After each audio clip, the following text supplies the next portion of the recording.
Spécialiste dans la gestion des enjeux, il traverse n'importe quelle polémique sans controverse. Francis Gosselin.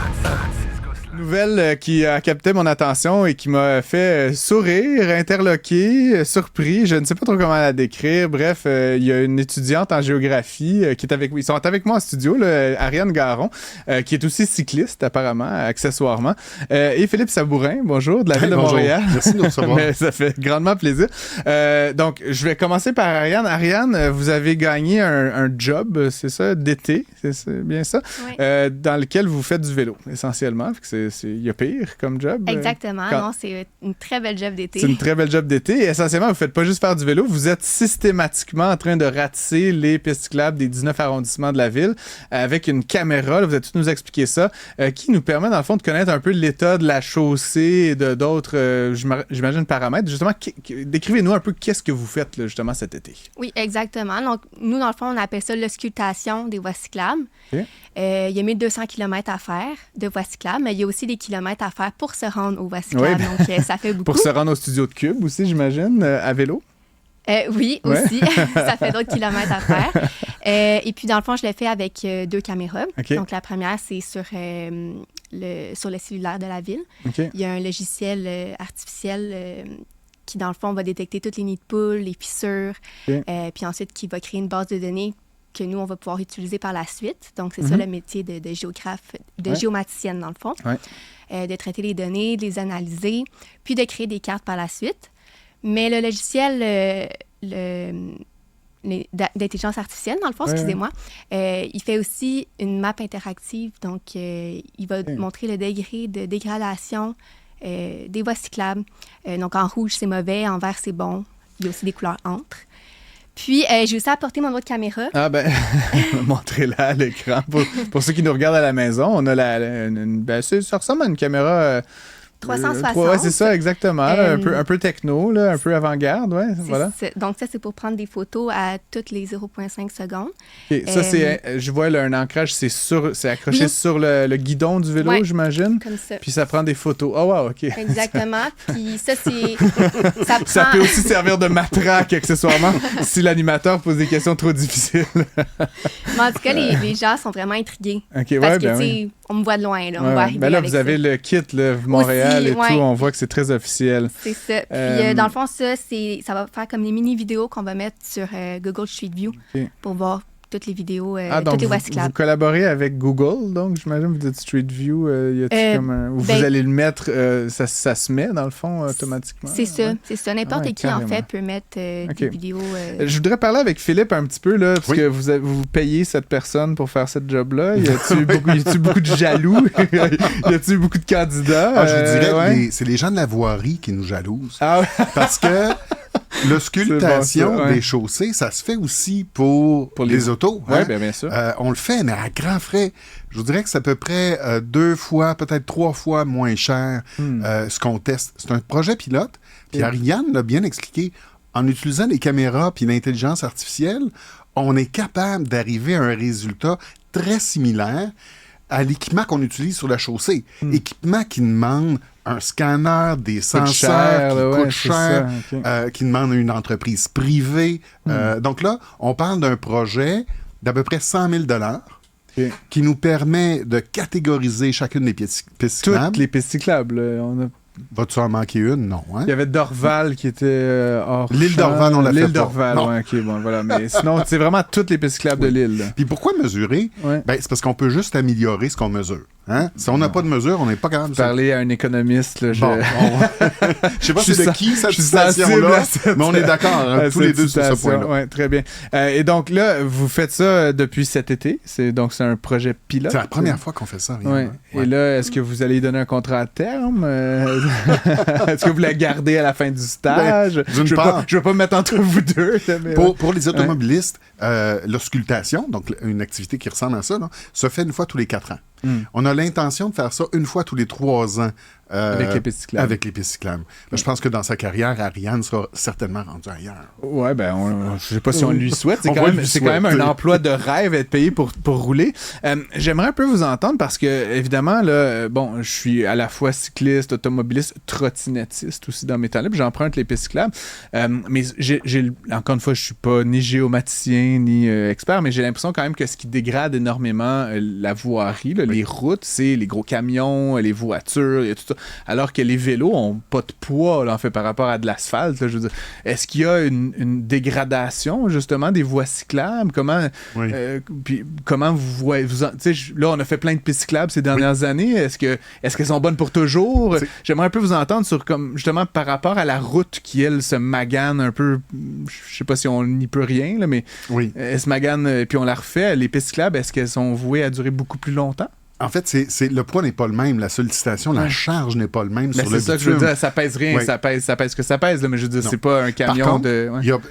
il y a pas si longtemps, on était à 400 km, on est rendu à 1200 dans ton projet, mais 1050 en tout et partout. Parce que Ariane doit faire des fois les deux côtés. Hein. Par exemple, non, mais c'est parce que sur Saint-Denis, c'est une piste cyclable, mais il y a deux bords à faire. Donc, on en fait plus que notre réseau, en fait. On a augmenté beaucoup le nombre, puis un bon nombre des pistes cyclables sont sur la chaussée.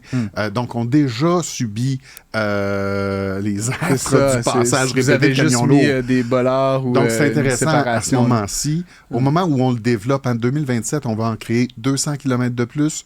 Il y en a 60 km prévus pour le rêve. Puis, donc, on se développe. Il y a un public pour ça aussi. Augmentation de 20% pour nos cyclistes à l'année dans les dernières années. Les vélos d'hiver, augmentation de 23% dans les 2 dernières années. Moi aussi, nouvellement adepte.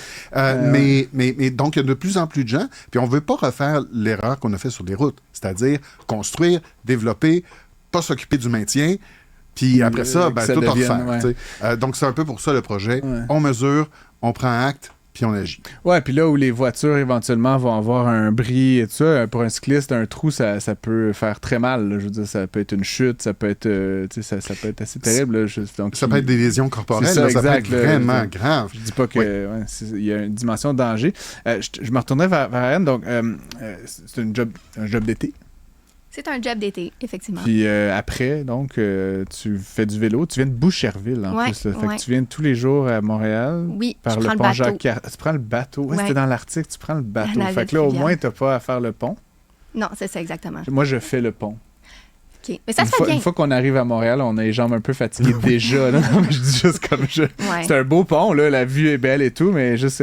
On triche un peu, moi, Pierre-Yann. On a des vélos électriques. C'est ça, je dis que ça se fait bien, mais là, en y repensant, quand t'as pas de vélo électrique... mais j'ai lu l'article la semaine dernière, j'ai tout oublié. C'est vrai, vous avez un vélo électrique, il y a une batterie de secours, une batterie alternative dans le sac à dos, là, j'imagine.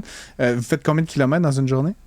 Là, aujourd'hui, j'ai fait 111 km, 3 arrondissements. Mais je me suis rendue vendredi passé, je me suis rendue jusqu'à 120 km, qui est le maximum des deux batteries. Des deux batteries. Combinées. Puis après, ça meurt. C'est ça. Puis je suis arrivée juste à temps au bateau pour.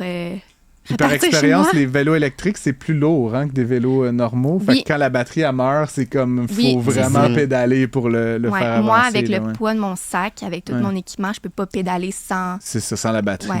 Là, donc, le veston, la caméra, il y a des gens qui vous arrêtent, là. Ça doit être assez... Moi, on n'a pas eu la chance de se croiser sur les pistes cyclables encore, mais comment les gens vous parlent? Est-ce qu'ils vous posent des questions? Est-ce qu'ils vous arrêtent dans votre travail? C'est quoi un peu la réaction du public face à ça? Des fois, les gens ils vont voir les caméras, ils vont faire des peace, des halos, parce qu'ils guessent que c'est Google Street View. C'est toi.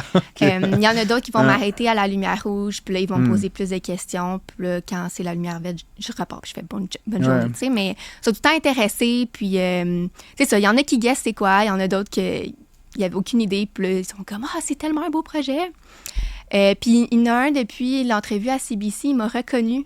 Il m'avait vu, puis là, il m'a arrêté, puis il était comme « Ah, mais... » Il me demande pourquoi tu fais 80 km par jour s'il y a juste 1200 km de réseau à faire. Puis là, j'ai expliqué que c'est parce qu'il y a beaucoup plus de kilomètres à faire. Puis tu sais, je pense qu'on l'avait pas assez expliqué à CBC, mais c'est ça. Fait que je trouvais ça cool qu'il il avait retenu ça. Il avait vraiment bien écouté Fait l'entrevue. que là, la caméra puis le dispositif fait un peu le travail. Là. Toi, tu pédales, dans le fond, là, tu suis les chemins. Mais est-ce que, tu sais, du point de vue sensible, qualitatif, est-ce que tu as remarqué, toi, des différences importantes de la qualité du réseau cyclable entre des arrondissements, entre le centre-ville puis la périphérie? Est-ce que c'est visible ou, tu sais, sur le vélo, est-ce qu'on le sent qu'il y a des quartiers ou des coins qui sont plus ou moins bien entretenus? C'est certain que c'est les coins qu'il y a plus de passages dans les rues avec les voitures. Ah ouais. Quand la voie cyclable est sur la rue, c'est certain qu'il va y avoir des plus nids de poules, magané. des fissures, puis c'est dans les coins où est-ce qu'il y a le plus de passages. Mais c'est normal. C'est ça qui arrive. Oui, je comprends. Je termine peut-être en vous demandant, Philippe, Oui. 100 000 là, c'est pas beaucoup, c'est super. Ça reste quand même un projet, tu sais, il a fallu le vendre à l'interne, j'imagine. Oui. C'était un peu bizarre, innovant. C'est très novateur. Mais justement, comment, dans la ville de Montréal, il y a de l'appétit pour ce type de projet-là? On pitch ça à qui?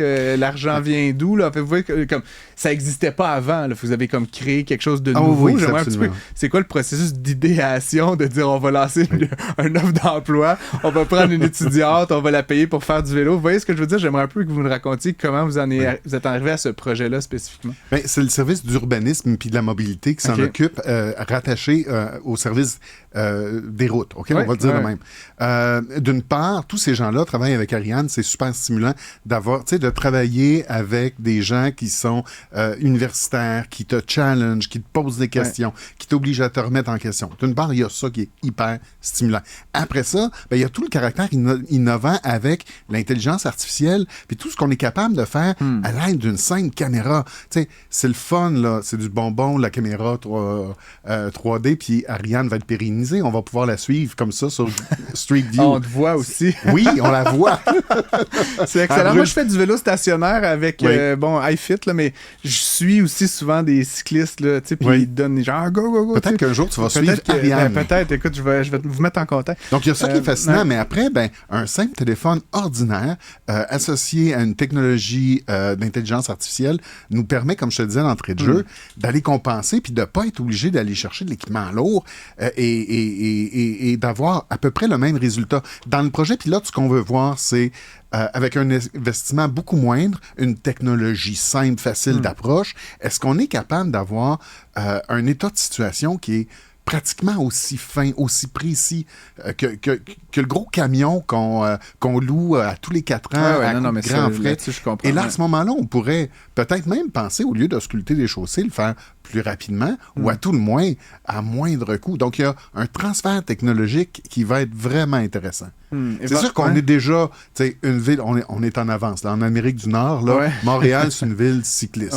Notre réseau, il est bien développé. Mais il faut s'en occuper, comme je te disais. Pas le laisser aller. Ça prend du maintien, ça prend de la planification dans le développement aussi. Puis les données qu'on va chercher cet été vont nous permettre de faire ça.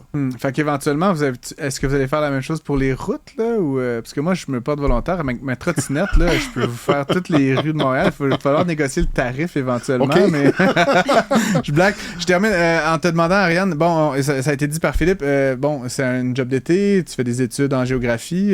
Qu'est-ce que tu veux faire quand tu vas être grande? Je me pose la même question. Là, c'est pas un commentaire sur ton âge, mais qu'est-ce que tu aimerais faire plus tard après tes études? Bien, plus tard, justement, j'aimerais être géomaticienne. Donc, je remercie lui qui a créé tout ce projet-là, Namen Nguyen, l'ingénieur civil. Ouais.